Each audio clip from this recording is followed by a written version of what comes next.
Digente man dito pa-set apo iti kadito budget deliberation nga ibagbagada apo nga medyo harsh kano ni Vice Mayor Carlos Pariñas after kadije na idasar apo yenta konseho. Digente man kasano dito trending tatanga video. You apo LFC, I caution you kagadwa. We've been working for more than 3 years now. And this is the first time that I've noticed such action of the LFC. Apo, no kuman ni Mayor, hanakayat nga pinapunduan dito in void in at the powers at the veto. In veto kuman ni Mayor kumadito yung ordinance. Yung nakita na nga mayat masapol, and then now you didn't fund it.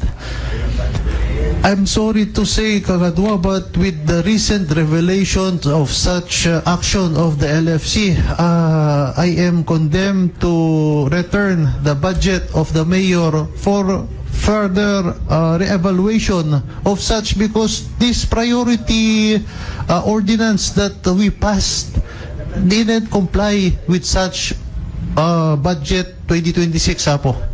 So I do not want to be liable on administrative case or any criminal case pertaining on not the issuance of such ordinance. So if there's no objection of this body po, I propose that we return the proposed budget of the city mayor 2026 po to accommodate or all the enacted ordinances to fund such personnel po. The chair sees none. Motion is approved. So, cancel apo the budget. Apo sir, please take note that I'm returning the budget of the mayor. Yes, Your Honor.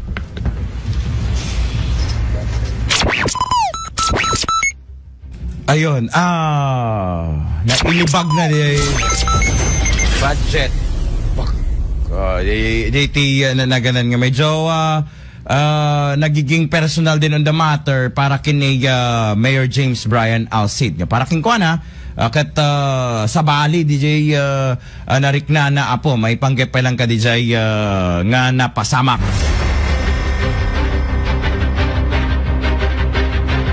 Demandinggen mat iti side the Mayor James Brian Alcid kadigiti nga gundaway apo may panggep lang ka detoy napasamak nga budget deliberation iti sanggunian panglunsod. Dami na po. When itay DJ.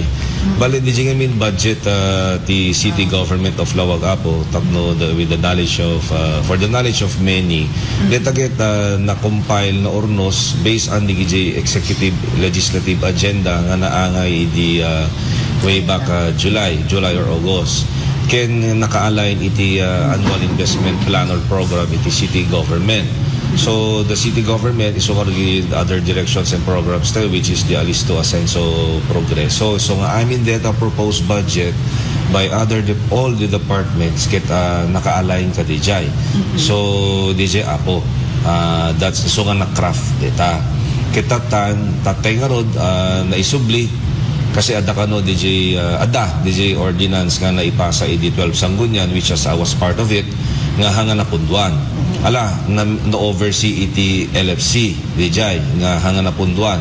So kitatan nagsubli, which is not proper for the procedure na nga maisubli. Adamit proper procedure na data apo ket isoti issue itay. Ala kita assume talaga iti role iti Sanggunian check and balance. Amo may problema apo no ada suggestions, ada hanganay kabil, ada dapat maipan based on the priority programs and the project ti city. Isunod nga ada check and balance tayo. So ti role iti legislative ngayon tatay ngamin apo akas makita. So dumiti may nagdamag then i-live nga the budget of the city, let me clarify, that's the budget of the city, that's not my budget. Yes. But it is aligned with the programs kadadring administration. Yes. Sangkabaga, dito yung administration is just not my administration. Administration tay amin. Kasi nga road ket ko, kakatrabaho, taplunan ang nais metlaeng, iti programa, iti city government. Kitatan, nakita itay, ken naibaga nga, naibato. Naibato, DJ booklet, DJ budget, which, syempre, which is I find it disrespectful for the city nga kadya iti panang tratar mabalinmet nga maibaga bekunakon mayawat maurnos nasaya DJ budget nga mga kadya laeng way apo. So anong routine nagtungpalan na Sir DJ nga kasama na finalize no na ipayang na client solution. When na po, sungarod nga teko nakada check and balance. So, every time malpas iti budget deliberation ti mesa nga department, no, adaman masapol nga ornosen, mainayon, kadjay, kita mabalimit nga pagsaritaan, but hanggang nga ijay iti proper time for amendments. When dito plenary, for second reading, they will take note no ana digi suggestions da. Iso nga hanga makauni digitoy na duma-duma konsehal. They can always suggest iso digit gusto nga proseso na apo iso dijay ti issue that tayo so nga ngem digit min na duma-duma nga programs apo like digit na defer nga of offices kita dapat masuportaran talaga di project proposal which is a damit.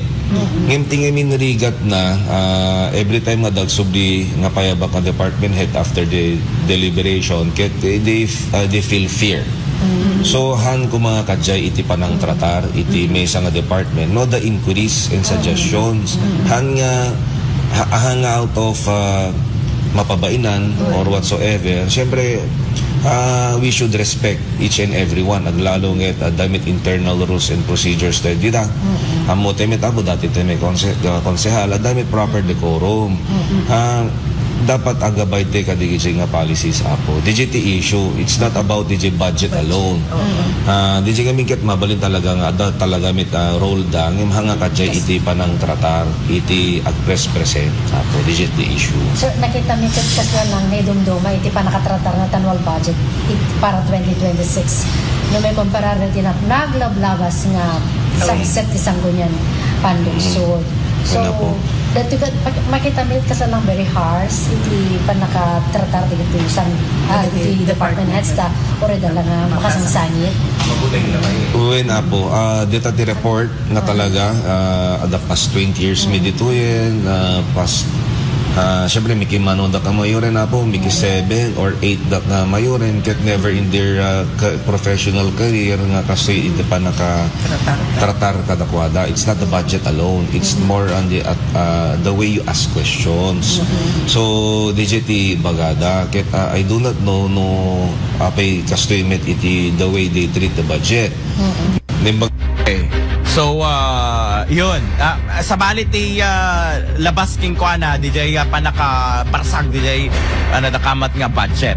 Yung second video ta na idol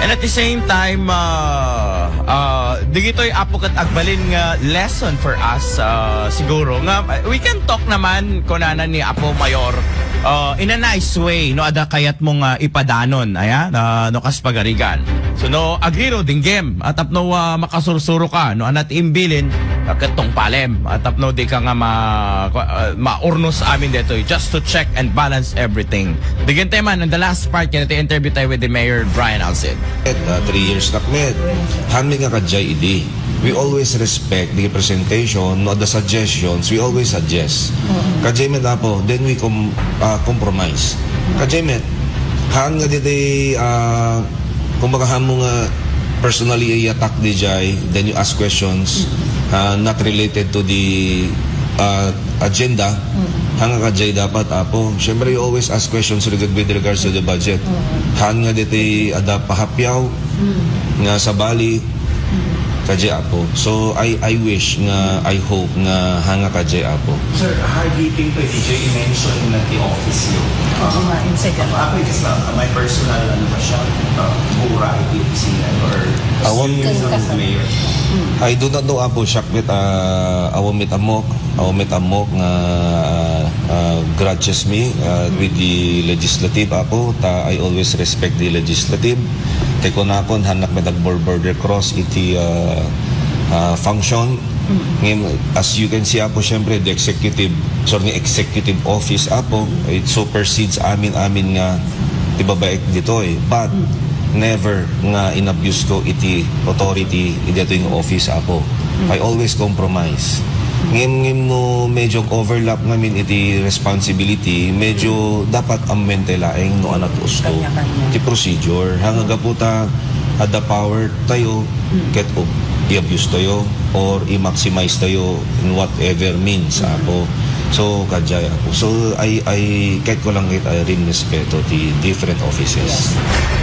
Rinespeto to different offices. Dijay ti kalikagom ni Mayor James Brian Alcid.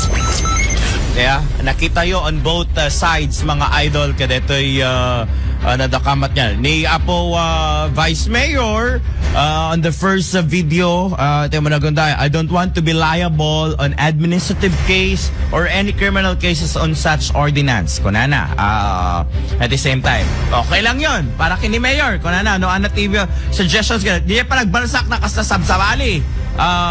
Medyo na-offend ni Mayor Brian Alcid. Kunana, let me clarify that's the budget of the city, not the budget of the mayor. And then, yung act na ginawa ng ating vice mayor, according to the mayor, that is disrespectful. Yan. So, hinimay-himay ko na apo tapno maawatan nyo, DJ punpuntusen titunggal may isa. Yung isa nagdadissect ng the budget and whatsoever. Yung isa naman okay sa kanya, pero in a respectful manner, in a professional manner, sa tiik, kaya't namot nga i-message apo. With due respect to both sides apo, open. They are all open to interviews and of course reactions, whatever means necessary para kadating nga nadakamat nga issue apo. But all of this are for the betterment of the city government of Lawag. Yan, no? So, kaya nga ang question ay baka by personal, wala naman daw silang personal na galit sa bawat isa. So, trabaho lang, walang personalan. Yun!